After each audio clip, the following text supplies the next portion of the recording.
All right, Matthew, go ahead and introduce yourself and go ahead and go through your budget highlights.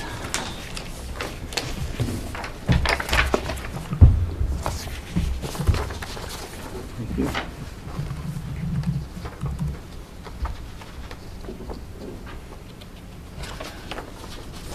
Okay, hello, my name is Matthew Phillips. I'm the new HR director for Bannock County. I'm very happy to be here. When I got here, I think on day 3, they said, hey, you need to hurry and submit a budget. So I think the initial budget you have in front of you, there wasn't a whole lot of change from, or I don't know that I had a lot of recommendations at that point. I did bring some additional ones today because being 3 weeks in, I'm a little bit more up to speed and becoming into some areas of need. So we'll go over those later, but as far as the department budget worksheet I have, I think you'll just see myself, my salary for myself and for Josh Waters, our HR professional, along with associated benefits. Do you need me to go through each of those numbers specifically, or you have those numbers in front of you? Yep. Okay.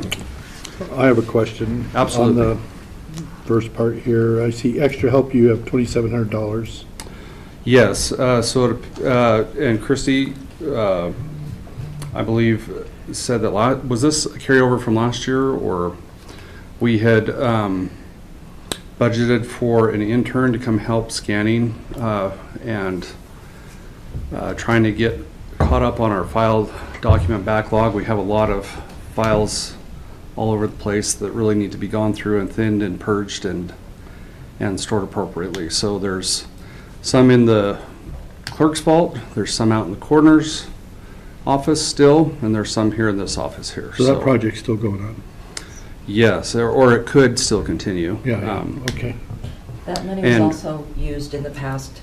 I mean, once these records get gone through, it can also just be an ability for an ISU student to come and work with HR and get some intern experience, and then also help out with anything that they Same as need. TIS was. Yeah. Yeah, and I think ISU gives us matching funds, or can do, as long as we do it appropriately. So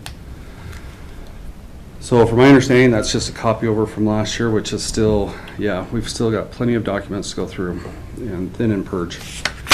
Associated benefits along with those salaries.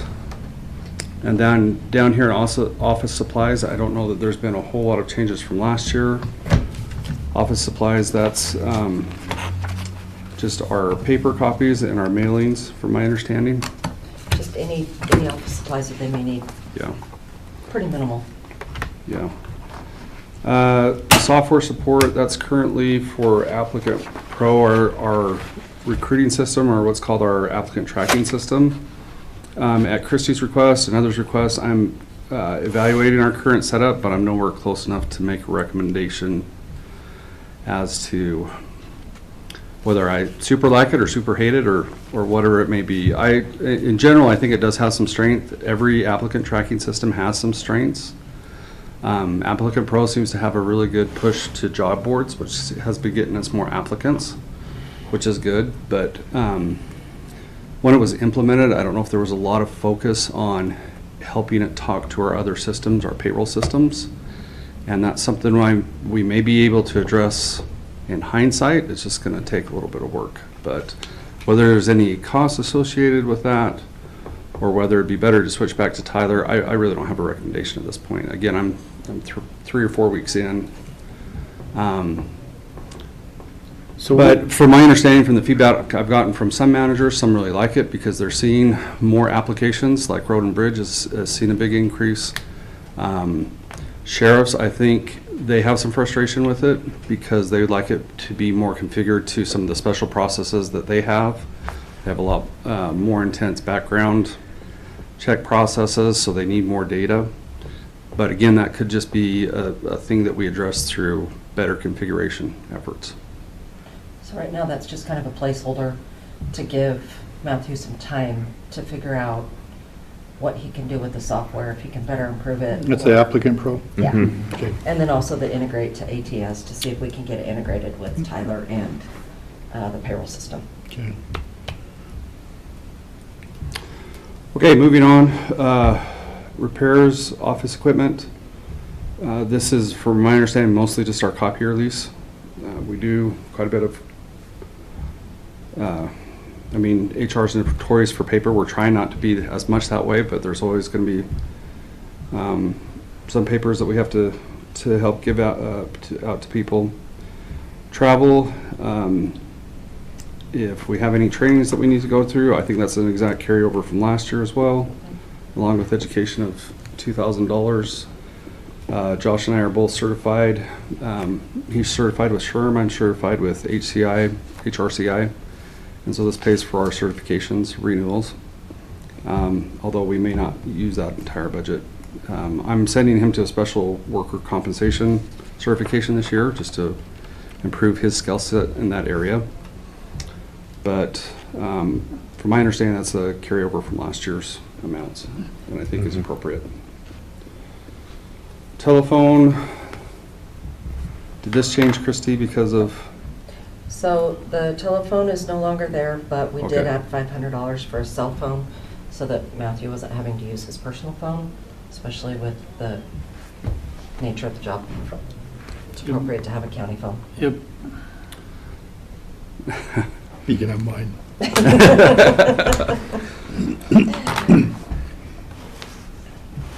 And I think that's about it. Is there any other significant things I'm missing, Christy, that you're aware of? So the ICRIP deductibles is $120,000, but that was moved from county operations. That's what we had budgeted. We'll double check and reevaluate and make sure that number is going to be appropriate as we do the clerk's recommendation, only because we'll have more information than 6 months to make sure it's going to be enough to get us through. And then we did add that $2,000 for the wellness program. Do you want to speak to that? Oh, for this? Yeah. Okay, all right. Well, I think that was just, or you mean for culture and whatnot? Yeah. Okay. Yeah, this was for your So this discussion. was day 3, just initial discussion. She put in an initial placeholder for me, but I've kind of gone through and just done a little bit more detailed proposal of things that we could look at possibly doing. One thing that I recommended to Jason is there are plenty of HR projects for me to work on. There's years worth of projects. There's technology projects, there's compliance projects, there's effectiveness projects. But one thing I've learned in my experience is as you're doing all these projects, if you don't invest any time in culture and the type of culture you're trying to develop with your employees, you're really kind of fighting a losing battle because you're not trying to improve retention and workplace culture where people learn how to get along and work together well. So we talked about having at least some very simple culture initiatives. One thing we talked about was, I don't know if we're doing much as far as tenure recognition. We have a lot of employees that are very tenured here at the county. I don't know if we've done much to. We pay a stipend amount every year. I know that, yeah, and I don't want to take away from what the commissioners are doing. This is just more of recognizing. So the first thing I propose actually is that we work on developing an organizational newsletter where we can just send it out to employees either monthly or quarterly, and HR can develop that. And we can just, very simple, give people the recognition for working 20 years. Sometimes, no matter what we give them, they may complain about it, or it may not be enough. But what definitely isn't enough is us not saying, "Hey, good job, way to go." And I'm sorry, but like 25 years, it's quite a stretch, isn't it, Christy? You're almost at 25 years, aren't you? Yeah. Mm-hmm. Has anyone recognized you at your 15 or 20 year mark for all the service you've given? The last few commission has done like checks. Yeah. And then we used to, though, at like Christmas parties, they would announce the people up and then do a recognition. The newsletter was something that the county used to do, and they would do birthdays, anniversaries, even regardless of high number of years. They would just say, hey, another year, 5 years, 10 years, whatever. Yeah. So the newsletter used to be a great thing. Yeah, I would and love to see that I'm come back. hoping we can kickstart that off again. That's really not a lot of costs other than the time of us doing it, and I bet we could even just post it on the internet, so we're not even printing it. Emma puts one out every month. It's does? it's more a countywide thing, Yeah, not an it's- employee focus. This would be an Oh. employee focus. So along with that, we talked about, hey, do we ever just even do a company picnic once a year? Just for us to come together as a county and say, hey, you know, we're a group of people that we enjoy being in each other's company. You know, we've heard the saying, a family that plays together stays together. Just doing something simple along those lines. We could just do a potluck at the Wellness Center. I calculated it costs $1.05 to cook a Walmart hamburger. And you're not gonna have every employee attend, but if you did, that costs probably $1,500 if we just did a simple summer potluck, just to gather as a group. And have some fun games, let families come out and just enjoy that facility. So that's an idea. It's nothing fancy, but it's just us coming together and having an event together. And then the third proposal would just being small, not just along with the checks, doing, you know, recognition awards, but if you want to stay just with the checks, that's fine. Do you currently take pictures when you give the checks to them or anything like that, or? Nope, we haven't. Yeah. We're lucky to get everybody. Yeah. Right. So this 2,000 was just kind of a placeholder, maybe an opportunity to allow Matthew some time to work with the electeds and the employees and get some ideas and maybe do something for the employees to throw some No, that's a appreciation. good idea to put it on the budget. Put it Well, we there have the somewhere. employee association too. We do, but not everybody's a member and you have to pay to be a member. Oh. Well, I'd like to pay for that because that's such a great thing. Yeah. Yeah, Get this popcorn. but there's a So- handful of employees that work off-site that have not been encouraged to participate. I think that's getting turned around. And so, That's a great program. I think everybody ought to get involved in that. and then the sheriff's office has their own association. Yeah. This would bring the two together Yeah. more so. Well, and it's not to take away from those associates Yeah. or doing it, it's not to supplant it, it's just to supplement it. Yeah. And if you think about it, if we rely only on the association, it's basically we're charging people for their own, you know, culture or recognition or whatever, where I don't think it's a huge investment for the county to say, hey, we're gonna put, you know, $1,500 or $2,000 into saying, hey, great job, employees. I like this, I like the stuff you're coming up with here, and I think that would be a huge benefit, honestly. But I don't want to infringe on whatever the employee association, because they're doing a great job too. So They I are, see this yeah. as another thing Yeah. we could do, but I really, yeah. But anyway, I like them both, so. So, and then the health fair that we do, is that out of this or? Christie wanted to keep that. Okay. That's, I just wanted to make sure where we was at there. So I believe there's. Because I still- think that's a great deal too. It is. Yeah. Absolutely. And that's something that Matthew will be able to work with her on, maybe help grow it a little bit to some other options too. I believe there's still money in county operations for those things. Okay, we'll just make sure when we go to that. But, yeah, when we get to that, we can look. Okay. Okay, is that on this one? Good? Any other questions? Oh, Okay. So the second page, do we have a minute to go over that? Yep, do you want to do the liability Since insurance? Chantel walked out, you Oh. got a minute. Liability insurance, oh, we can talk about if that, Well, for the ICRAMP renewal. you do this one, and then we Okay. can do that. So this is just, we recently got some claims data from Idaho State Insurance Fund, which is our workers' compensation carrier. So they're our insurance for all our employee injuries. And then also this past week, I met with our safety committee. It appears that we've had a new safety plan in draft status for about the last 2 years, which I think is excessive. So we met together and we're going to try to get that finalized within the next month or two to bring you a finalized draft to review and look at. But along those lines, I just want to pull some things from the work comp data because of course workers' compensation is, in a way you can look at it, that's the cost we pay for safety failures in a way. Some accidents are accidents, they're unavoidable. But I put up here on the top our average cost per workers' compensation claims per claim, and this is based on data from 2020, so it was for 4 years worth of data.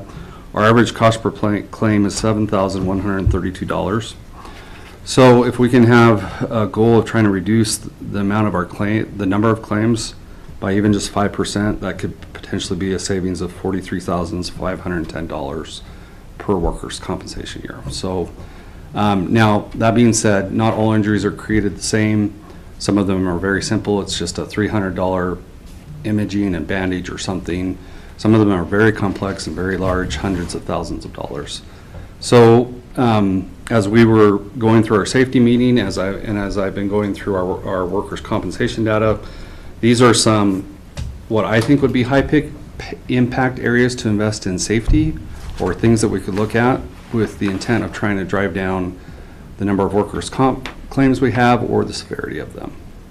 So if you follow along, if we go to proposal number 4, and that's just continuing on from the other sheet, that shows you that we have, over the past 4 years, we've had 122 workers' compensation claims. 95 of them are medical only, 22 are indemnity. Now what indemnity means, if you're not familiar with it, is that's basically when the employee couldn't return to work within 5 days and they incurred what are called wage loss claims. Okay, now that's, so basically our indemnity percentage is about 20% of our claims go to indemnity. And why that's significant, in Idaho, we get a 70% discount on claims when we receive our rating each year if they stay in the medical only category. If they go into indemnity claims where we're paying for their wages as well while they're out, those type of claims are much more expensive for us.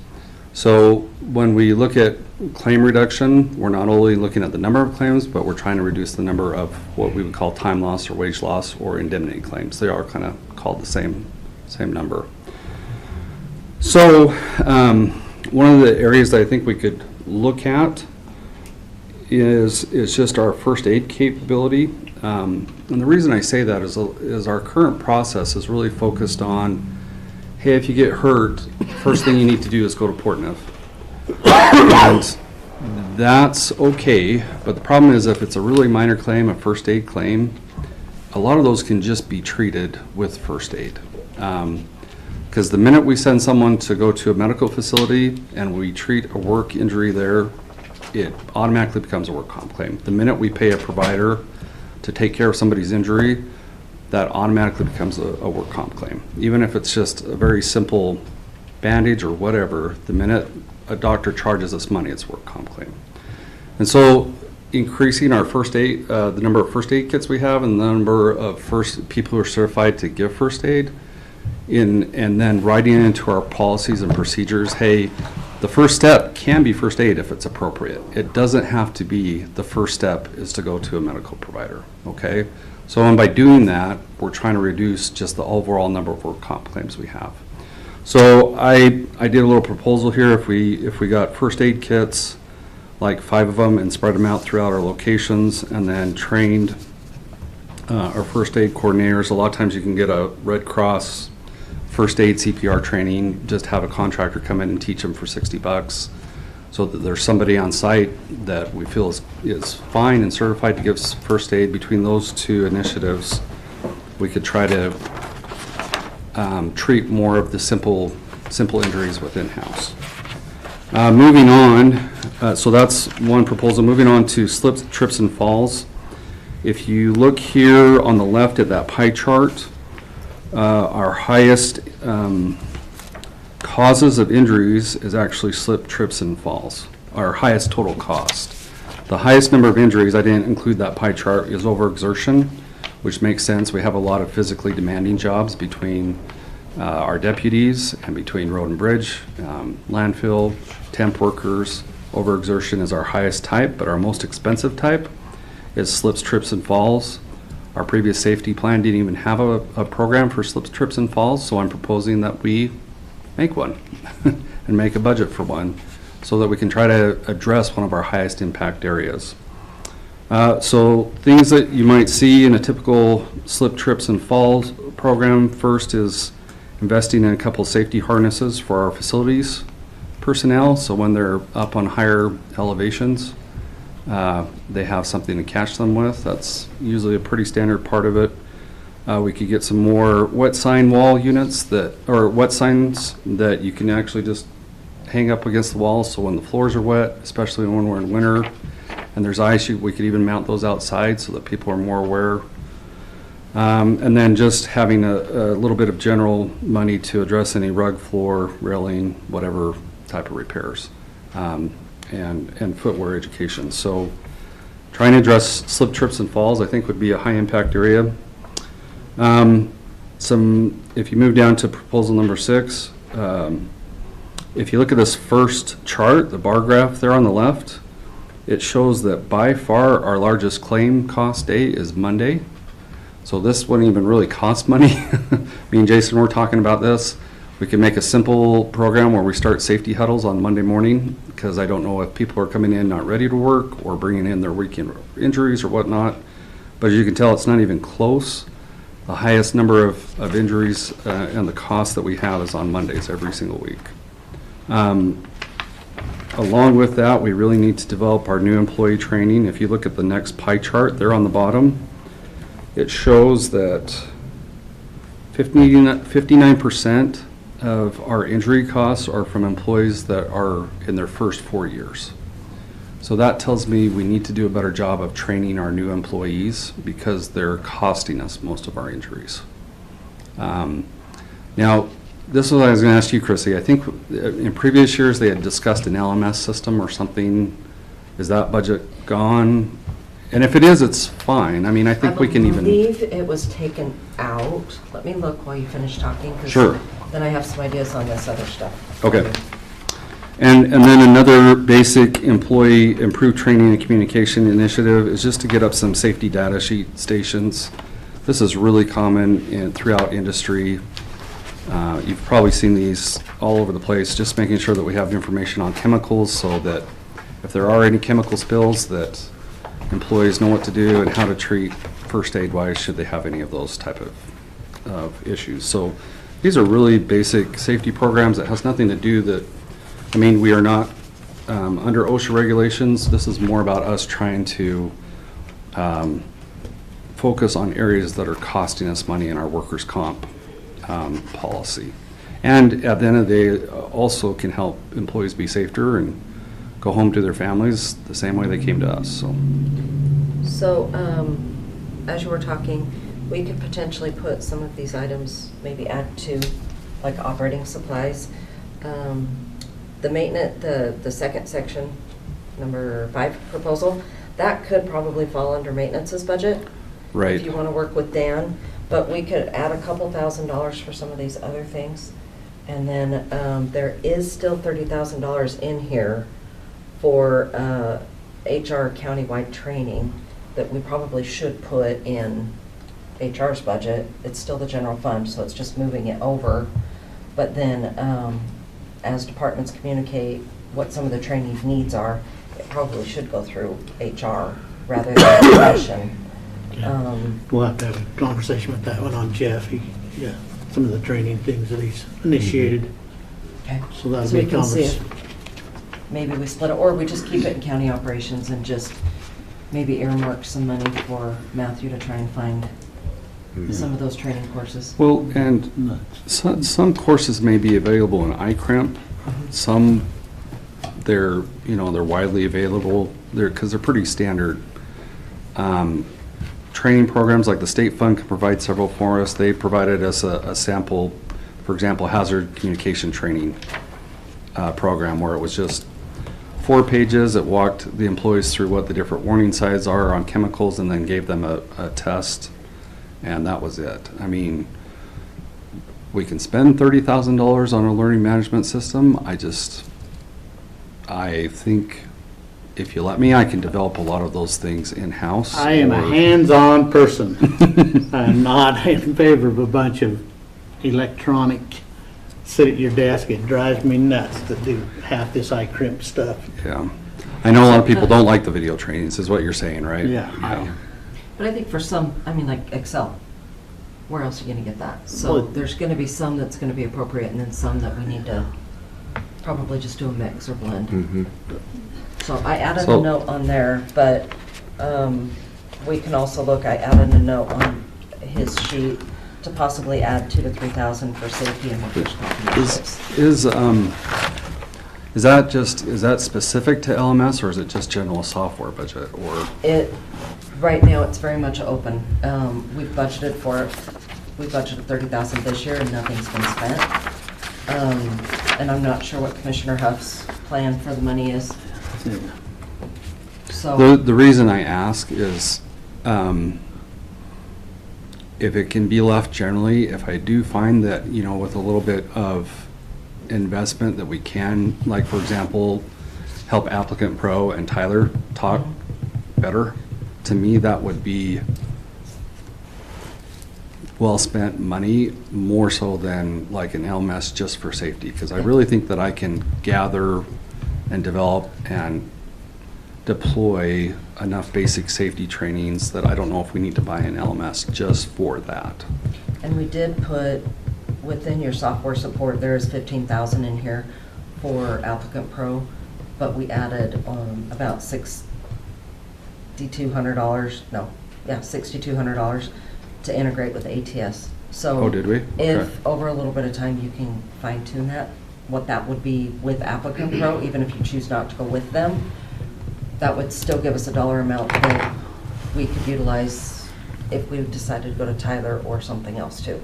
Sure. So, but that gives us something to start with, and if it comes in more, then we'll address it. Okay. When it So comes is in. Commissioner Huff, was he a huge pusher of the LMS program, or? Not really that, but trainings and stuff. And a few years ago, we did that leadership. And that's ones that he's talking about when, well, it probably wasn't in you guys' session up in Idaho Falls, but it was in ours. Black River was there and went through some of their different things and stuff. And so we have different departments that have utilized that, and then they utilized it in their hiring processes too, and Okay. evaluating. So it's for a lot that's more. where he was It's a lot looking more. at. Okay. We just need to make sure other departments know that that's available, because I think there's a lot of departments that are not under the commission that don't realize they can utilize that money for leadership. Yeah. Because we might get more participation if other departments know it's an option for them. And that was my understanding, and Jeff was kind of overseeing that somewhat and stuff. Okay. So. So we can just. Well, I'll consult with him. And when we do our county operations budget, we can get a little bit better idea on what that is, and then we can put some Okay. descriptions on it. Your So- time's up. Okay. Any Chantel's waiting back there patiently. Any concerns with the safety initiatives, or are we good, or how? And what'll happen now is the clerk and Okay. I'll look over, and then we'll have another more conversations and see where we need to add, take away from, and then Okay. we'll come up. See where the chips fall And a then little bit. liability and then insurance go is from what there. it is, and they've got that number. Oh, from iCramp? Yeah. Yes, I So, gave them as hard a time as I could, and I couldn't get them to come down at all. yeah. But we did have a very bad claims year in 2022, mostly tied to the boiler room out at Oh, the believe me, jail. every meeting I'm in, they come Yeah. up Bannock County and point at me. Yeah. Mhm. Yeah. And that's So what it is. I tried every which way to see if they would budge, but they really wouldn't, and I understand why, because of that. It's really that one year I think we're gonna have another bad claims year fall off eventually, but that, I think that 2022 one's, we gotta Thank pay you. for a little while. Thanks. Thanks, Beth. Chantel, Sorry, Chantel. She's gonna be probably What page is 5 Chantel? minutes. 55. Maybe even less. 55 and 56.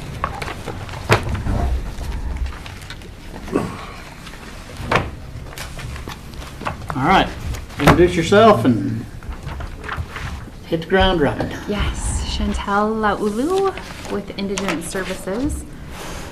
In regards to the budget that I have submitted, it reflects almost, in fact, I think ideally, and exactly. Chantel, Yes. you have to speak louder. I apologize. Okay, yes. She's just so soft-spoken. Yes, so the budget that I have submitted for fiscal year '25 reflects exactly what fiscal year '24 is in regards to the request submitted. We are right on track with our budget. Our applications for cremation have been essentially right on track with what we have budgeted and planned for. And so that is what our budget looks like. The one thing that Chantel and I have talked about quite a bit is this. We pay $1,200 to the funeral homes for cremations. And we have had some complaints about that pay scale. So I called around to some other counties, some other areas to see what they're paying for cremations.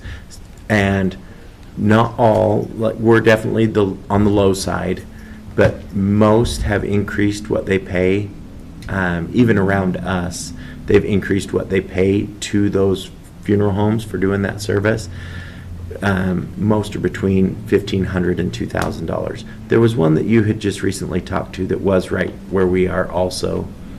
But- Yes, for the most part, we are on the low end. I think there was only one other county that was lower than us at 900, but we are at 1,200, and all of the other counties are about 1,500 to 2,000. So for $300, we can ship ours to them and still come out cheaper if they're at 900. Yeah, where was that? That's perfect. So that's something to think about and talk about. They really are great for Chantel to work with. For the most part, there is one that is typically a pain, but I want to make sure that we're fair with them. I talked with a friend of mine that owns a funeral home in our area, and he says that he thinks that our funeral homes are probably losing money on their cremations at $1,200. And the last So- time that the amount was negotiated was 2014. So it's something for us to think about as we move forward in the budget process. How many cremations we doing now? So as of right now, I'm at 27 cremations in this fiscal year, and I have 2 more applications right now that I've received on Friday and today. What was the total last year? The total last year, I was, Spent 34,800. No, the total number of cremations. so it looks like for that fiscal year, it was 44, 44, and right now you're at what number? 27, 29 with the How 2 that far I are we into received. the budget? Right now, 9 months. so it looks like you may be down a little bit. Yeah. Mhm. So about And- about 40. We're looking at about 40 per year. Yeah, and there's no way for me to know how many we Right, will. right. or- We can only estimate. Yeah. Well, right, Wow. the reason I threw the dollar amount out there was because last year we spent 34,000. We never know what to budget, so there was 50,000. Potentially, you could renegotiate that rate and maybe not have to increase that budget amount, or if you do, it may not be that much. Mhm. So, Well, I'd say that we can keep this at 50 right now, and then we can have a discussion and Right. and maybe come up with a new number. Like you say, I talked to one of the mortuary people, and more people are going towards mortuaries, or more people are going towards cremations because of the cost. And so, but any indigent ones, that's what it's gonna be. Right. So, just a discussion we wanted to talk about a little I bit. wonder what they charge people on the open market. Did you? I will find out. I didn't ask. I should know So, Oh, yeah. that'd be a discussion to that. have. Under 2,000. Was it? I can find out, Yeah. Okay. but you have a better answer, because it'd be this area. The only other item we might need to talk about is Sika did request $8,000 more on top of their $50,000 contribution. Everybody else that came in, I believe, wanted to keep in line, so I just wanted to address if the board wanted to. Who wanted 8,000 more? Sika from Meals on Wheels? Meals on Wheels. So I just wanted to see if you were interested in that. No, Okay. no. And I, honestly, what I say is because they contract out for the meals. They don't do them in-house. So we're just paying somebody else To to contract. them out. Okay. I just wanted to make sure that was brought up. That's the way I feel, John. Well, I'm with you.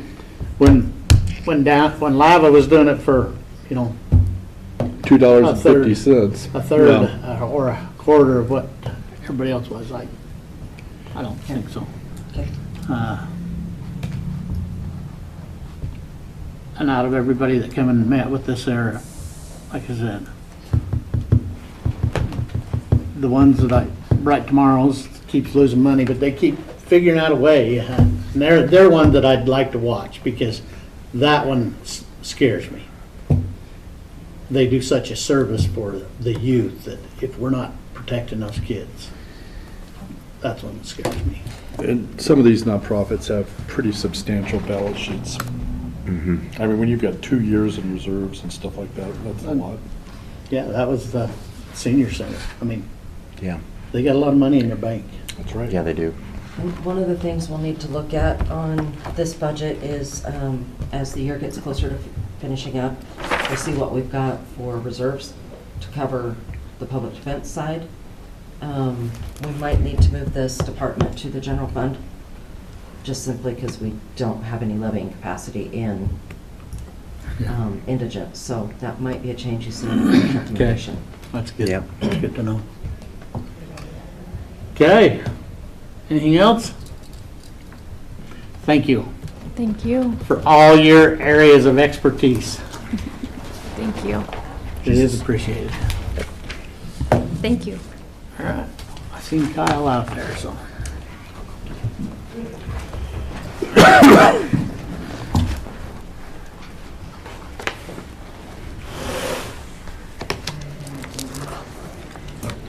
Next, we have Road and Bridge, okay. Yep, 29.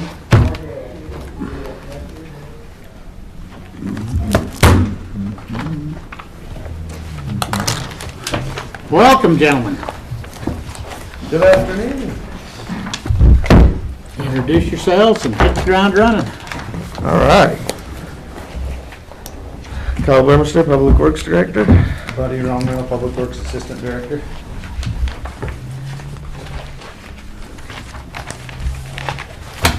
I got my ruler so I can try to.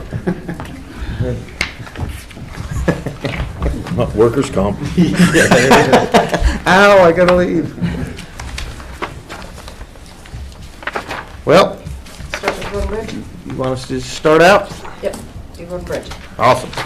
Start out with Road and Bridge, and we'll start with A, so that'll be Christie and Buddy up first.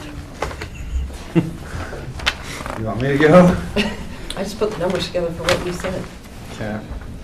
So, as you know, we've been working with Jeff on that compensation group. And we put in for some pay grade increases for all of our operator positions and reclassifying their positions from operators and senior operators to operators 1, 2s, and 3s. 1's being non-CDL, 2's being CDL operators, and then the 3's like your master equipment operator. We had 2 other mechanic positions that we felt are there for continuing up that line from the mechanic ones to. I'm sorry, could you repeat that a little bit louder? Which part? Just the last thing you said. So the mechanic positions, we have 2 mechanics that we felt that are ready to move up within their positions from mechanics 1 to, we're gonna move 1 to a 2 and 1 to an actual 3, is what our hope was. And then last year when we went through the budget stuff on A, we got it approved for our supervisor to be at a grade 14, and some administrative stuff got missed or something where he didn't get moved. And so we were just hoping to. We kind of went to Position change. public comment, I think, and I think it we'd was, missed it a little bit, and it was so brought up, but it was never formally changed. So, we were gonna revisit it, so. And that one kind of coincides with what Matthew will bring up tomorrow. He's the one that new law right, affects, so we'll talk about that tomorrow. so. So these salary proposals are not within Yeah, there's nothing on the budget. these projections. We talked about these after budget was already submitted. So we can provide, I've got a spreadsheet with some of the numbers. I just forgot to make copies of them because I put them in here. So what we'll do is I'll print these out and then provide copies to everybody that's going to be on here. And then it may or may not be part of the compensation recommendation. I'm assuming it will be, but until we meet, we won't know. Yeah, But when then you'll I, have it before you. when I turned them in, we didn't know where that group was going and stuff like that, so I just left it. And so I can just tell you where I'm at is I'm looking at trying to give everybody a 3% and then look at from the compensation group, the recommendations from them. So that's my starting point. And then within, there's a request for a retirement payout, just because we've got individuals that are close. Is the tool allowance working good? It's working great. Okay, Yep. so roll that forward, but to 7,000, because did we miss somebody? Yep. Who did we miss? I think it- Is this the same, this is the same as last year, though, you're the request for retirement payout, right? Yeah, Okay. and I'll go through what we do with the clerk's recommendation is I've got a spreadsheet that shows who's eligible, Right. either age or years of service, and then we'll look and see what the payouts will be. They just love us so much, they decide to work another year, you know? Another year goes by. So if you would, when you get a chance, just send me the tool allowance people so we can get their names listed Okay. on the side. And then it looks like an increase to overtime. So right above that, we had a question on the extra help. It might be enough for one person being the temp. We were looking at, and I guess would have to talk to you on what that exact amount would be, but trying to up that a little bit from the 7, or a 5. What is the temp? It's at a, The grade. The grade?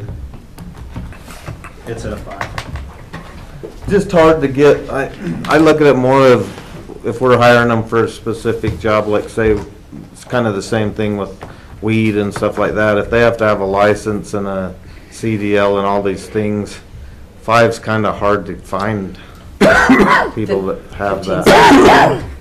$15.60 an hour. You know, they don't get benefits and that kind of stuff, but to pay them for kind of what kind of job we're asking them to do. Some of them might be just general labor or something like that, and then that works, but trying to look at some of these, of trying to get them, maybe like this guy's, our mower drives a pretty expensive piece of equipment down the side of the road and does a bunch of equipment work, and it's hard to get, you can get, you know, high schoolers or you know, maybe some college kids, but it's hard to get ones at that rate. Why don't you send us what you think the grade should be, and if you get a chance to meet with Matthew before, see if he has it. I'm not sure if any of those were on our salary comparisons. And that might only be like a couple $1,000 difference thing. Okay. It's not a big amount. And right It's now, just- you haven't used all 10,000 the last couple of Yeah, years. so we were wondering if the 10 might even work, but we wanted to still visit and see if, We can run some numbers on that and look and see if it'll change. and then We're going the, to mechanic 1, 2, and 3. You visited with Matthew also, and you have job descriptions and the whole bit. I mean, I have it already, but we haven't really Okay. visited with Matthew. but that needs to go through Yep. that process. Yeah. I mean, it's not, we're not just jumping people. yeah. Yeah, we're gonna have, what, they need to, what we're asking for each 1, 2, or 3s and all of that, and who makes it. There might be some that we'd like to, that you could cut that price down a little bit. We'd like to, well, you'd still budget for it, but we might not pay them right off. You know, some might get to it, like how we were kind of talking, if we had the room to, once they get to this step, we could move them up. I don't know. We have one that was presented earlier today that they've been working for 2 years, 3 years on it. I may finally get to that wage. That's kind of what I'd like to do, just have that opportunity. Just make sure that we're there On all of the positions, but And then you added 8,000 overall to overtime? that is, we blew through all of our road, summer, every bit of our overtime in this last winter, just because of the more roads we're taking on. Was some of that also you didn't change shifts to 5/8? There's a little bit of that. We went back and looked at which hours were on which days. We could have probably saved a little bit there, and so we'll probably correct that when we come around to this fall, but you're still gonna need, you're still way better off spending that 8 or whatever more in overtime than trying to hire another person. And we're just getting so slim. If you said, hey, I can have 60,000 for one more employee, it wouldn't do as much as this 8,000 would, because that 8,000 is all of our guys getting a couple extra hours here and there. So it just, right now, it's just our best way to be able to cover the roads is just any we can have for overtime. Like I said, 5-day work week. Well, and if we do pay raises, they'll need it that way too, because pay raises will. well, and the problem is they're working 7 days. It's hard because there isn't like times when it's just, there's nothing going on. We're trying to do as least amount of hours as we can, but we can't control when the snow, so it's Well, and kind of how we hard. work their overtime is they use it in the winter and then they get comp in the summer. Yeah, They'll just have to work less overtime hours or get it comped if we cut the budget. They make it work. If you could talk to Mother Nature and just have her, let the snow come Monday through Thursday, that'd probably be best. Well, just change your work shift to the weekends, because that's when it snows. It is, I swear. sometimes that's what it's like. So you doubled cell phone stipend. That's because we're gonna go way over. It was a miss on this year's budget, what it actually was, On who all, you got, The 3 names are listed. there's 3 names on there of who it's going to. and what's their positions, why are they? One, they're in supervisory. I thought one had to have a, One of them County phone is because versus of cell phone a special. medical, but why do the other 2 not have a county phone? they just opted if you can either have a county or Okay. a non-county. It's $40 either way. And Whether it's they're a both, county phone they're or both a- supervisors, and they thought it was better that way. So if we take them out of here, we'll have to move it to B. Okay. Start with B. So going into B, for some of the bigger changes, we had it on the 43200, the repairs, maintenance, office equipment. That one's went up because of the OpenGov data migration and its service, your annual service. The other part in there is we left the 9,000 that we're going to get rid of because the new system will take over dossier system for fleet, but Are you at 43,200? Yeah, You skipped all this other stuff? yes. there wasn't, well, yeah, there was one that went 50, I guess. The winter maintenance was the only one above that had it has a $50,000 change, and that's because of salt and winter edges going up so far.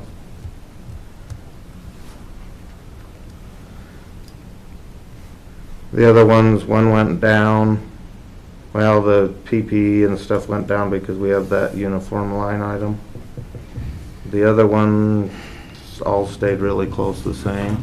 One went down a little, one, not very big numbers. I can go through it, every one, if you want, or, No, just the ones that are expensive, but I did see this 50K one. yeah, sorry, I forgot about that one. That was just in material costs, just to keep doing what we're doing. That's what the salt and all the chains and cutting edges went up to. And you pay for the blades out of there? Yeah, the blades, snow chains, anything to do with snow stuff comes out of there. Looking at your travel, I see you're down 2,500. You had extra travel you don't need last year that you don't need this year? Yeah, we just weren't using that whole 10,000 the last few Okay. years. Yeah, we just look at the last couple of years and what we're Gotcha. kinda at, Okay. try to get it as close as we possibly can. Do you have more training coming up that you're gonna travel for? coming up this year, this summer? No, I don't think so, really. We'd like to keep a little bit, we're trying to see if we can find some more training for the shop employees. We've got a lot of new employees in there, and we're looking at different courses we can try to build them up in different areas. But we figured we could still do it with a little bit of drop in there. That's why we left the one at the 10.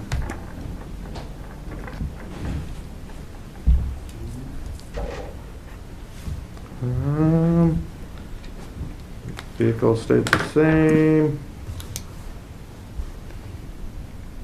Fuel went up 50.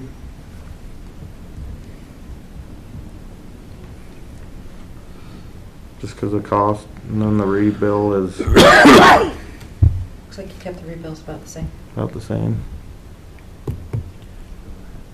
Christie, on this lease vehicles, you saved $53K by the ARPA payoffs and all that?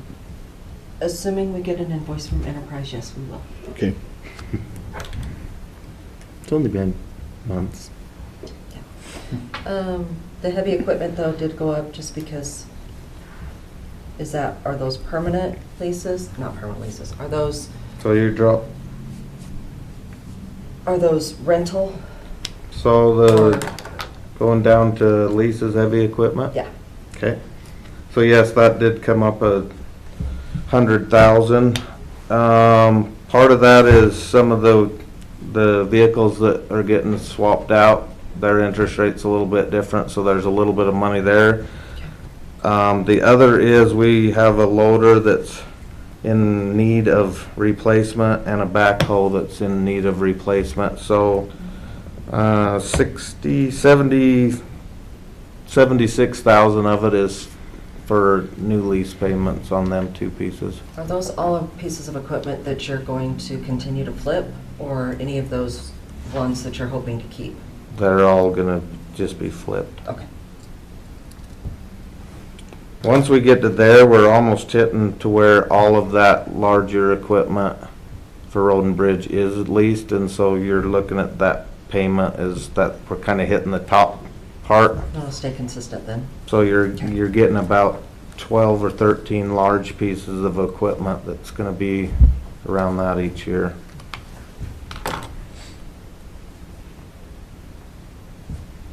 Because we have all the graders and all, with this one loader, we'll have all the loaders. We have 4 loaders that'll all be under lease too, and Okay. And then road oil is always expensive. yeah, so, and we got another fun one that we were looking at to add differently, and so I was gonna look at road oil too. So if you just take simple numbers and to do all our roads, the service maintenance every 7 years, we should be doing some kind of maintenance on the road. We need to, with the amount of miles we have, we need to do about 45 miles a year. So if you take the current cost of what it takes to do a mile of chipping, for them 40 miles would be a 1.2 million. And the current for asphalting to do 5 miles would be the 825. So if we did the 45 miles to be with our service plan or our maintenance plan on the roads, it would be a little over 2 million. And we do get highway users that's starting to be a little more consistent. And that's all gonna be Not a our one normal payment this year. Highway users' apparently. money, but our extras. So the Tecum and the, whatever it's called, I can't think of right now. So that usually helps supplement these. Yeah, it should be a little easier instead of being the quarterly or what, be one payment. So we have that, that's one of the things we always try to help out, balance our budget. So I just wanted it to put out there, this is kind of what it would be if we just did where we're at with money wise and payments to keep the roads going.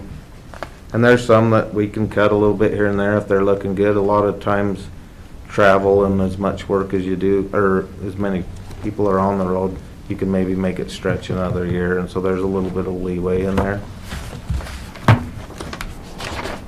Any questions on that? Nope. Then we go to noxious mosquito. We got one more on this one. Okay, fine. So we have 100,000 in the contract labor. We don't think we're gonna have the funds this year to finish our guardrail. So whether we make some adjustments between oil and this, the 100,000, what we're kinda needing is the paint striping went way up to around 250,000. In this year's or whatever, the last year's, we've been usually doing paint in materials, rolled materials, and then just the contract labor. Well, like this year, we bid it and it's all in one thing. So I didn't know if we wanted to do something like we did this year, and if we go over a little, or if we want to add some more funds into that contract labor for the paint, because just the paint alone, if it was the same as this year, is 250,000, so the 100,000 wouldn't cut it, but, Okay. So I we mean, want- it's up to, what you ask, and then we'll figure what All we we're can do. wanting is your proposal right now, Yeah. so. So what do you want? so put, I had 470 in there.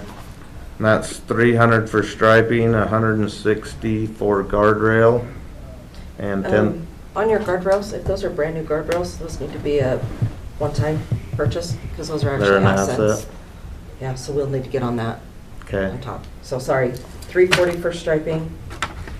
So And- 300 for striping and, the 160 for guardrail, wherever we decide to look at putting that, and then 10,000 in flagging. And there's a few other little contract things we do, but, So what was your total? 470, Where's this at? 470? 470. 300,000. Striping Change 300. that to Well, guardrail, if you're 470,000 taking for- guardrail out, then it would, I had 370 for striping, He wants sorry. 470,000 Now my math 470 works. for, so in that line item, put 310. for painting and guardrails. instead of 100,000. And we'll just have to find a place for the 160 for guardrail. I was just putting a little more in Okay. striping because I didn't know if we were gonna get it for the 250 or more closer to 300. I don't know. Okay, we'll see what we can work out. The guardrails we'll probably throw down in, well, we'll talk about it after this meeting, if we fund it, because that'll have to be, depending on the cost, probably a 900 account. Did you want capital for road and bridge too? Was that not included? What was it? There isn't anything there. It wasn't on the, totals aren't on the 100,000. page. Did I forget to put them No. on the page? There isn't anything requested. So yeah, I have the pickups It's on and, ours.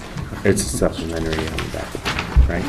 so it's like, yeah, it's on the Capital outlay, capital the sheet. second page. Yeah. I was looking at these. I Yeah. didn't. She didn't fill in the dollar amounts. Oh, Oh, That's why I'm thrown off, sorry. Okay, go. all So, I'm telling you is the clock's ticking. Everybody else has been ahead of schedule. So we called Dylan in to come in early. oh, I was gonna say, I got like 40 minutes. Yeah, sorry. No, you don't. We cut our time, you just didn't know it. So we have the pickup trucks, which is, what we're trying to do for our fleet plan. We have, oh, they separated it.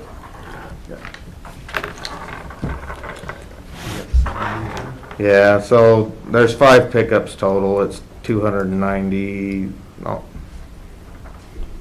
whatever thousand. Okay, Just under 300. Yep.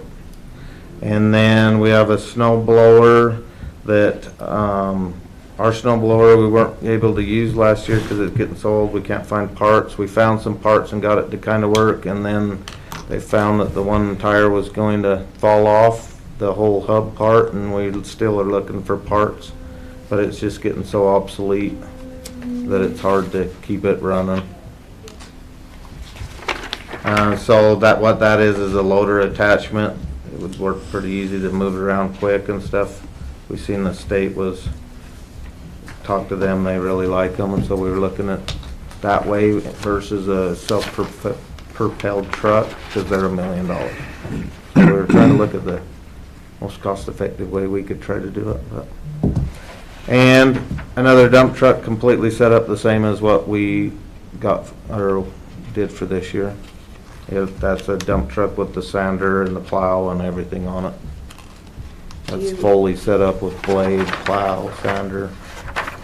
If you had to prioritize these, which one could you do without? I would do without the snow blower before I get rid of the truck. Just because So the pickups, the dump truck, and then the blower? Yep. Okay. I mean, these will all be capital requests, so if we happen to have a surplus of reserves, we just need to see what that dollar is.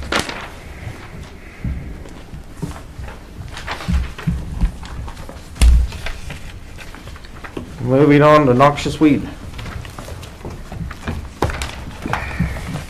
These ones are all pretty easy. They're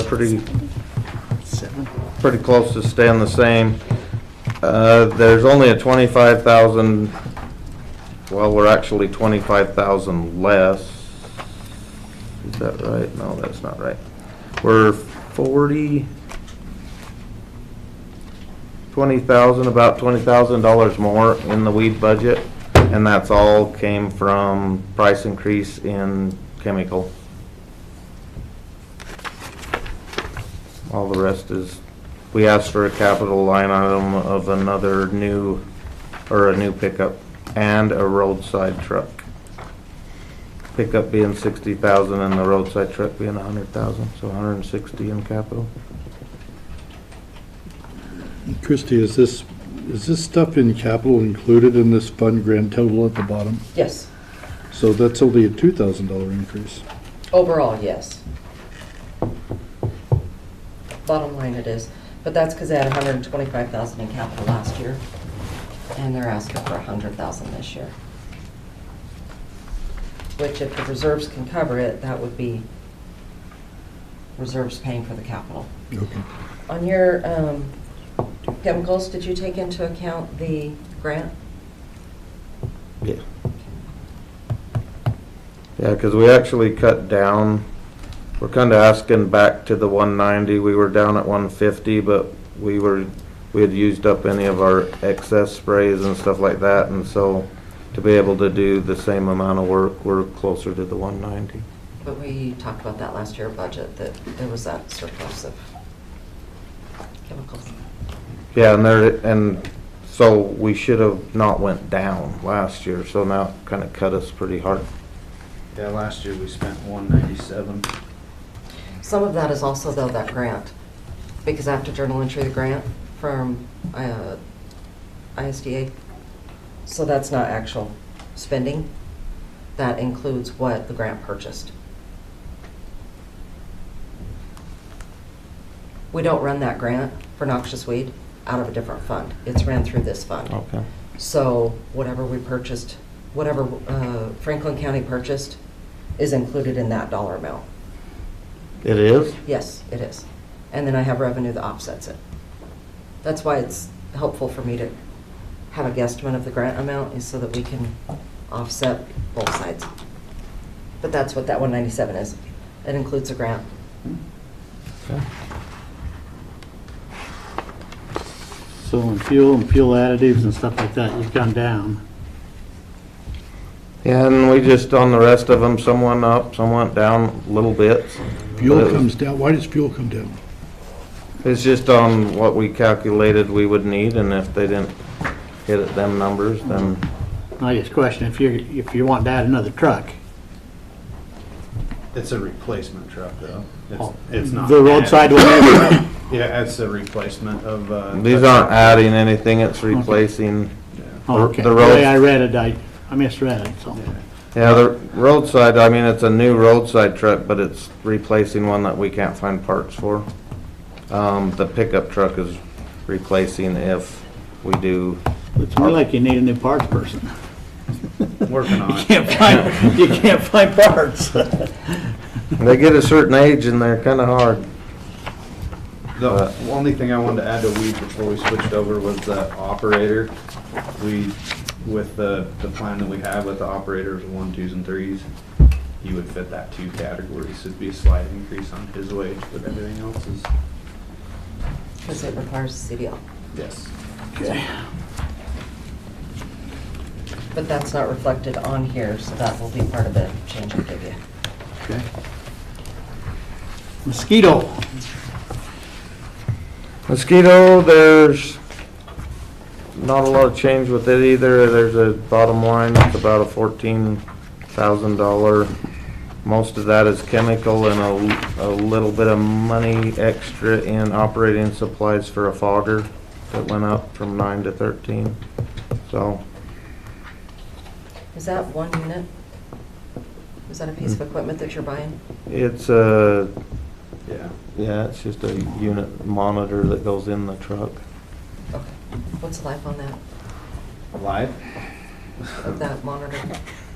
That's a source question. Okay. We're gonna talk about that. Because I was told the last one I bought would be years, and it's been 2 years, and Okay. they're obsolete already, so. The other thing on mosquito, I kind of talked with Ernie a little bit about it. There's been some changes with state regulation on what our operators cannot do.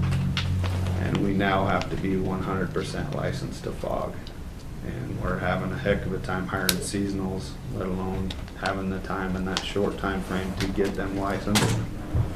So we're gonna look at adding a full-time mosquito operator and utilizing them with our vehicle maintenance in the winter time and doing some just snowplow operations. Parking lot. Parking lots, yeah, not road and bridge, but, and the same thing goes for the weed department. I was at a conference, and now, they're now requiring all weed operators, not just spraying on county property, they do have to be licensed for roadside spraying, and that's new this year. So it's kind of put some handcuffs on us for being able to operate the way we have in the past. But So who's requiring that? ISDA, And what's their governing board, I guess? I mean, just to start changing rules, I just, I could get you all the information. that's my question, is all of a sudden, if we have these agencies all starting to come in and say, well, you gotta do this, you gotta do that, are they going through the legislature, and are these unfunded mandates? And that's the stuff that I wanna know. Yeah. Because I wanna take it to our legislature, if we're being charged and have a lot of things coming in our direction without having any support. Yeah, I can get you what information I got. I'd love to figure it out too, because it makes my life. I mean, Okay. these tests aren't a test that you just go in and take. I mean, they take some serious studying time to get through them, to pass them, and some dedication, so. Well, I really appreciate our new mosquito guy. It seems like he's doing a great job, but we get all these requirements coming on, and we're starting to have to hire 1 or 2 or more people in each department. That's pretty spendy. Absolutely. Yep. So what would you put that operator at? So he would be 8? an operator to, A 2? right, yeah. So he would actually be at a 10. That's gonna For create the new some, position? that's gonna create some problems, because the supervisor is a 10. 11. He's an 11? Mm. Wait, The mosquito supervisor is a 10. right. But Are want you asking me for The mosquito. I'm sorry. Operator, The mosquito one would be at a 9. okay. Sorry about that. No, you're good. I was thinking the other one. Okay. And the reason there would be we don't need him to have a CDL. Where the weed, he needs to have a CDL. So that'd be the difference in pay there. Okay. Anything else?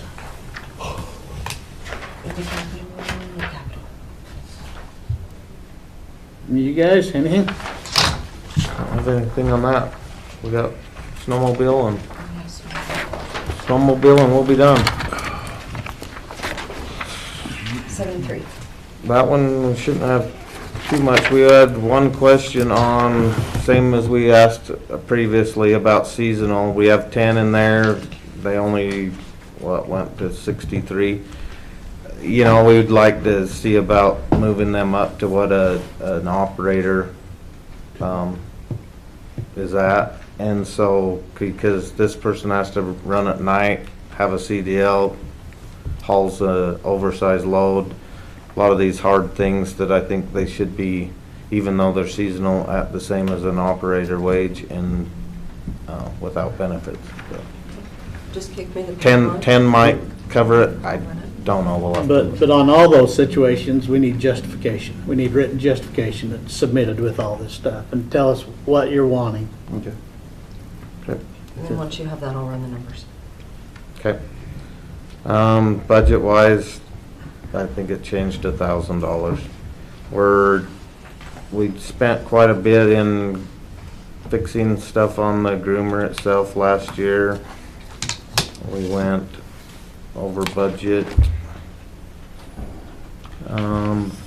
So on this one, my only question is reserves, and are we bringing in money to cover the cost of what's going on?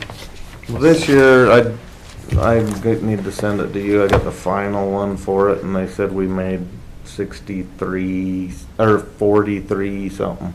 That's total permits. That's not necessarily the money we get. Yeah, because they take out the Yeah, avalanche stuff. yeah. So usually we get between 25 and 30,000, I think, So then we're subsidizing this through reserves. through reserves. Reserves. We had been building reserves to buy a new truck. So we'll look at what the revenue's coming in at.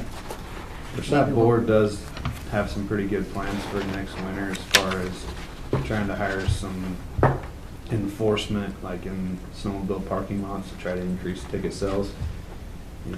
We'll have a couple days where we go up inland and actually cite people for not having stickers. And the other counties that we've talked to said that greatly increased their snowmobile sticker sales, so. So, okay, that'd be a question that I'd need some answers for, is who's doing the enforcing? So the other county, I believe it was Tri-Counties, they coordinate it with their sheriff's department. Yeah, it's gotta be somebody out of the sheriff's Yeah. office. I mean, Yeah, you it's can't not just appoint us. somebody to No. go. Okay. No, we'd have to work. No, and we'd I have to. don't want our sheriff's department up there in the middle of a fight No, that we create ourselves. no. And we'd have to figure out where we were at, look for like a budget for if we were looking at doing that, but we were kind We of. got a few areas that we're talking about an enforcement individual, planning, zoning, and stuff, so. Weed, There's some more work maybe for them. well, and that's what we gotta figure out, if there's funds available to cover multiple jobs, multiple organizations, departments. Okay, thank you. You guys didn't want anything for the fleet? As far We've as that got it. go? I mean, we've sent it to each department, but. We've got this.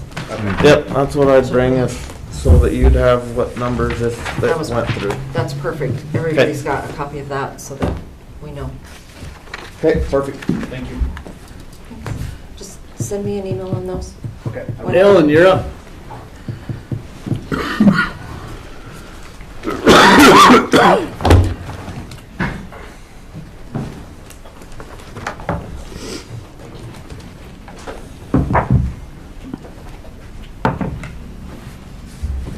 Good afternoon. Hello. Hey, The easier one or the harder one first? Just start with the You- landfill. yeah. Do the Landfill. gas system last, Okay, just because it's numerical. perfect. That makes it easy. What page we on? 76. 76. Right where we were, huh? Okay, I guess we'll just start at the top and run through it. Introduce yourself. Dylan Evans, landfill manager. All right. So the first two items on there would be the salaries of those two that just left. those have fallen off, just make you guys aware of that. Other than that, I didn't change anything salary-wise because I was going off of the, compensation group, sorry. They sound like they were working hard and sound like they had some pretty good solutions that were moving in the right direction, and felt like I was good with that, so. Okay. Yeah, we haven't heard from them yet, so. Okay. I have a proposal to add a new scale house attendant.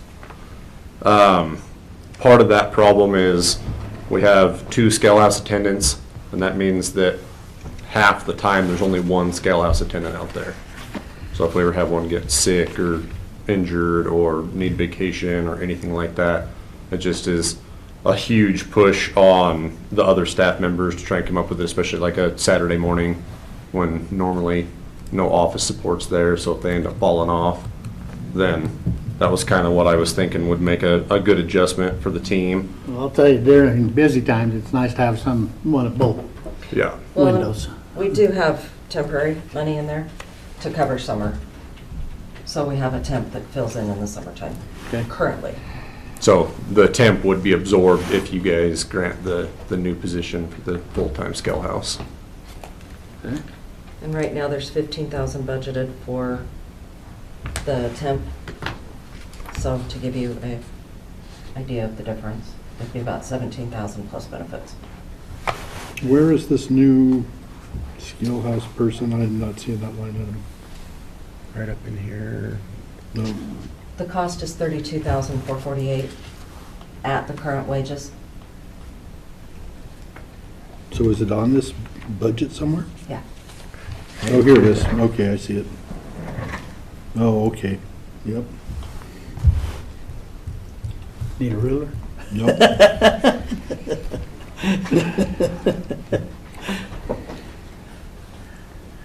And then, do we want to keep the 8,000 in here for extra help road and bridge? I left it just in case there was something that really seemed like it jived. We could reduce it or cut it. I don't know that we've used it. I don't show that we've used it unless we missed. But we haven't used it the last couple of years. And that's fine. Unless it's included in the top one too, because they're the exact same orgs. There's only 1,600 used this year. So we can look at that. That might, Yeah. and if so, then that would be $8,000 that could help absorb the 50-ish if that was approved. Yeah. Pulled the retirement payout out of there. Let's go around. The other item that I am requesting is a shift differential. So what that would look like, obviously get something more formally in writing for you guys, but that would be any regularly scheduled Saturday shift would be compensated for $50. So the operators work 3 Saturdays a month every month, and the scale house works 3 Saturdays a month every month, and then the seniors work 2 Saturdays a month every month. So if they are scheduled out, we could look at it years in advance. If they're scheduled out for a Saturday and they work the entirety of the shift, I was proposing that there was a compensation for that. Okay. And along that line, we've had multiple discussions about on-call. Is that, That is in the gas to energy portion. okay, okay. I just didn't see it here. We'd had a lot of conversations. Oh, yeah. Hopefully I didn't forget it anyway. Past all the benefits and everything, I think we're good there. Moved the safety clothing and supplies to the new line that we were given. I did leave a little bit of money in there for some of the first aid stuff for hazardous waste, eye wash stations, things like that. So just felt like having a little bit in there would be good.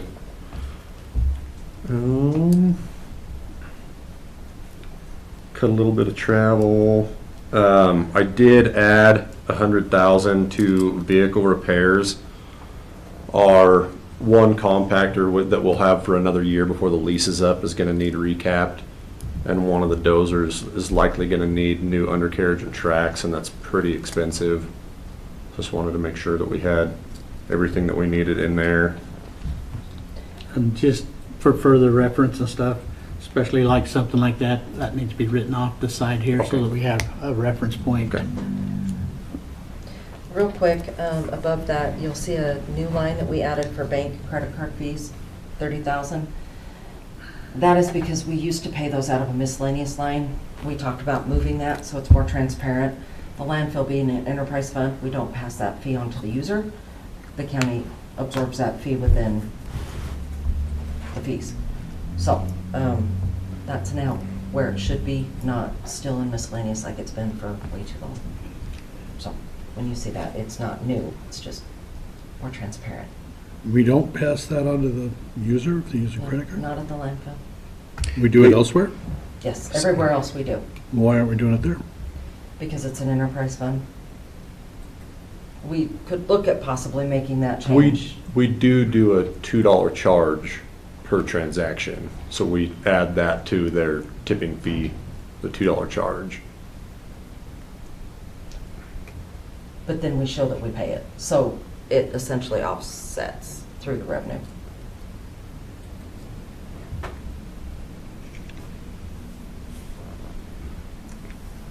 And so, and my other question would be fuels. You've been pretty good this year, maintain, I mean, I think so. I think that that's a big benefit of running that new compactor. We're getting better compaction, so the other pieces of equipment aren't working as hard. Another thing that we did in order to solidify the hours and the fuel consumptions that we were doing is we're actually the compactor a little bit later in the day. We're having that guy go around and change filters, blow radiators out, fuel the equipments up, things like that. So we're actually starting just a little bit later in the day with that compactor, trying to keep all of our numbers right where they're supposed to be. I think we should be in pretty good shape, and in fact, I even, on the additives portion, I dropped just a little bit because we're gonna do away with some of the things that we were doing before.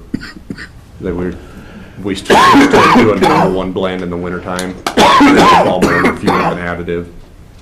okay. So I think that'll work really well. Let's see. Water and garbage. We're a landfill, what are we doing with garbage?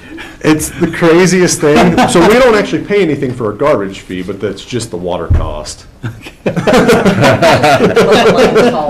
Just falls under the utility umbrella, I guess. Okay. We're at the landfill, we're charging for garbage?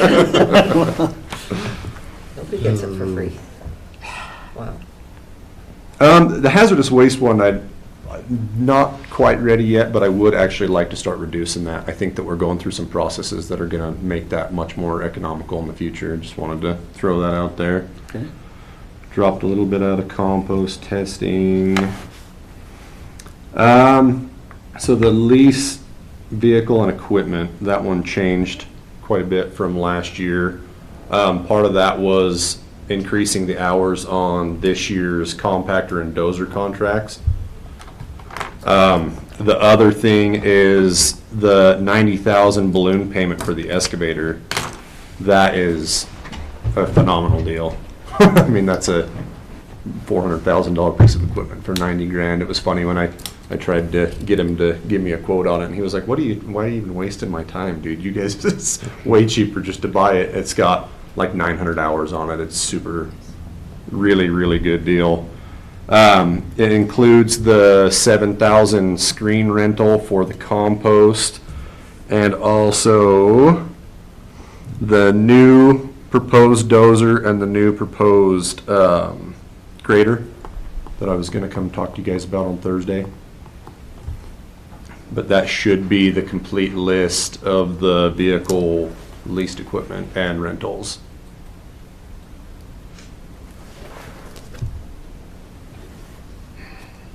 Okay, questions?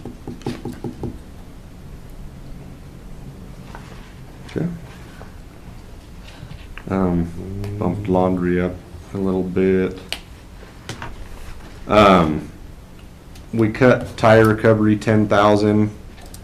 we had a pretty good pile the first couple of years, and now I think we've caught up. I don't think we're gonna need all that $40,000 in there. Hopefully we can stay on track with that. This was a question that I was gonna ask you about. I went ahead and added the PSI free day fee to this professional fees. I don't know if we want to make it something different or.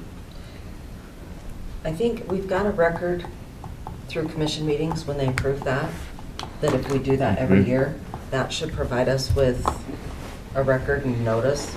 So I don't think we need to break it out. Okay. We can just throw it in here. Okay. When we pay the invoice, then we can put like McCammon free day or Income or whoever it is, so that hopefully we can track it if we look back. But I think because it's on the record, that should. Okay. So we cut 200,000 out of remediation this year. After speaking with the engineer, we think that this is going to be a really good year to kind of catch up on some of our deliverables to DEQ as far as the consent order is concerned. They're also going to look into some grant funding for some of the special projects that we have up there. They were thinking that it was a really good possibility where we're touching groundwater with some of these projects that we might be able to capitalize on some of these private federal grants that would help pay for any of those special projects that come down the pike in the future. So we felt like that was a pretty fair compromise, kind of take a little bit of foot off the gas, see what our remediation projects are currently working on, and see maybe what's out there to move forward.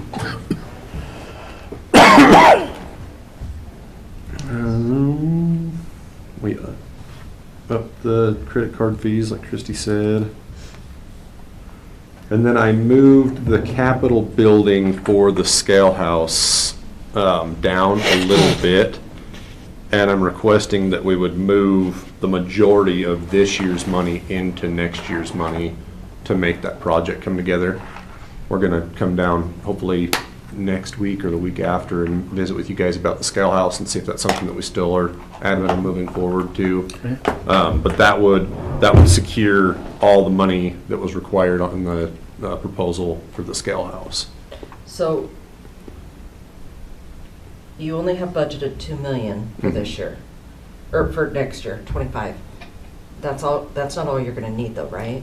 If we were to move So some, you want- most of this Okay, 2.5. then what we need to do is you need to have the total amount budgeted here. Okay, So we literally budget it. okay. You just won't spend it this year. So Okay. what should that number be? 4.3 probably. So I can just anticipate when I do your reserves estimate that you're only gonna spend 200,000 this year. Yeah, and it probably won't even be that. I just want it to be, in case we do go through the bid thing in like September, I would like just a little bit there so we can get the ball rolling. Okay, perfect. I wonder, what's the cost on that project, 4 or 5? 4.9, the last estimate that I saw, or 3.9, sorry, excuse me, 3.9. But some of the engineering work and stuff has already been done out of this year's budget too. So would we be okay just budgeting 4 million? Yeah, it might be a little bit tight, but Well, if it's 3.9, 4 million, and if you spend some money this year, it could be enough. It could be really close. okay, I'm starting to worry a little about reserves, so I'll get that estimate done. Okay. And with that project, that includes the new scales and everything that we'd been talking about, Yep. and the scale house, Yep. and bathroom and all that. Yep. Reroute away from the roadway. Mm-hmm. And there's a few options. Again, it'll be up to you guys to decide, but we feel like the option that we put a little bit more time into is the best option. There's one that's really cool, but it's like $11 million.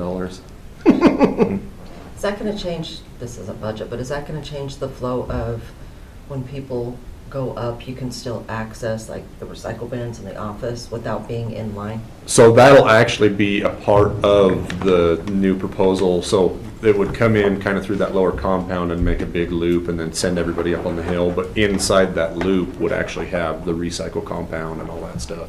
So it wouldn't necessarily be right up next to the office anymore. Okay, Any other big ones on that one? next stage. Okay.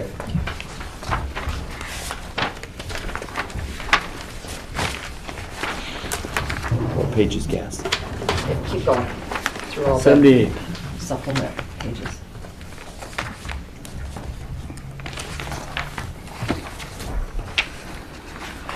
Okay, won't fall underneath compensation group. Overtime the same. This is where I added the on-call pay. See it there. So that's the $8,000. That would be $150 per week of on-call. Again, that would be something that I'd bring back before you guys if it were approved for the funding to go over what we think the ground rule should absolutely be. I was thinking like a 2-hour response time, some things like that, just to make sure that there's a structure to it. But that would be $150 a week while you're on call. And that's, we'd have to have that conversation and set the rules, because if they're on call and they don't show up, they don't get Yeah. money. I mean, there's gotta be some things that go on there. Yeah, it carries Also some weight. so. include in there if you're gonna have exempt or non-exempt people, because exempt people really don't get on-call pay. So if there's anyone that's exempt. I'd love to do it. That messes with the FLSA and IRS rules. Okay. Really not much. The rest A budget there, a little bit up in office supplies. We dropped down on the Western States operating agreement. I think that was kind of a guesstimate before, and I think that we're much closer to where it needs to be now, especially when we go to start running 2 generators full time. I think that should cover all of that. We went up 5,000 for additives and oil. I'm working with Caterpillar on running some more oil tests.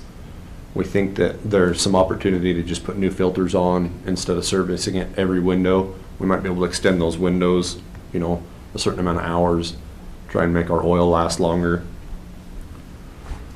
We cut. So, you've gone down a little bit, but travel and education. What are these, how many people are we talking here, and how do they utilize travel and education? So it was a bigger, more robust on-call team before, and they were using that travel and education to go to certain gas to energy classes, generator classes, things like that. I'm hoping that we can still utilize some of those classes with this money as we, get the on-call, get people that are more interested in doing it, and then maybe send them to get better, higher levels of technical experience with the generator. Okay.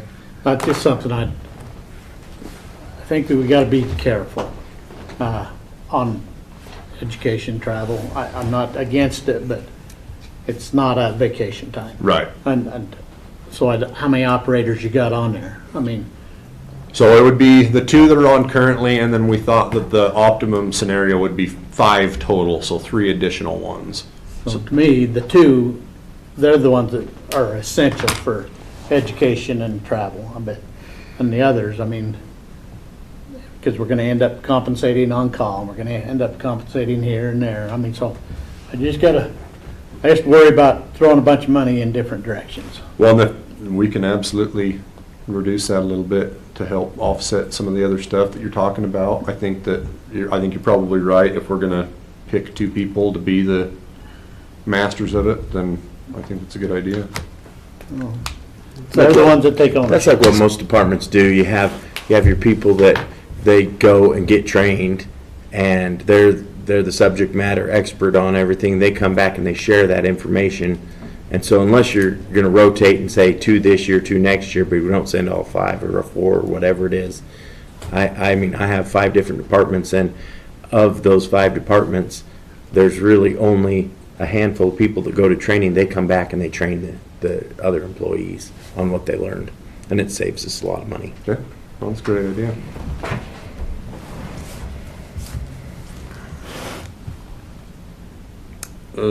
Professional fees got reduced a little bit. Our tier 1 permit is not due this year, so that saves a little bit there.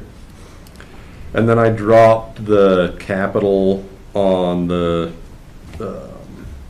9,600. That's not necessarily money that is gonna get spent, but it is there for replacing the blowers and the motors, depending on the service life. There's one I know that isn't necessarily the exact right motor for the scenario, so it just has me nervous that some of those things might be a catastrophic failure and really leave us in a lynch, so.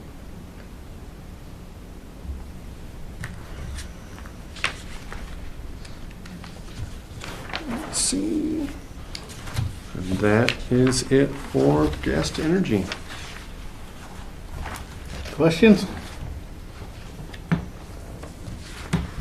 I don't have any. So this is your first time through this. We have you come in and present before us like this, and the clerk will go through and they'll take some time and look things over, and then we'll have another meeting or 2 or 3 or 4 and put out a preliminary budget and then an actual budget, and that's the way the plan goes. As we work through the clerk's recommendation, if there's questions, then we'll holler at you. Perfect. Maybe meet if there's specific areas that we know we need to cut. If reserves aren't going to be where we think they are, or revenues, then we'll just meet with you and say, okay, what can we defer? Okay. Something like that. Awesome. Work through the process. But thank you. Thank you Appreciate guys. going through that and presenting that. Yeah. Anytime. All right. Comments, questions, concerns? Day one, down.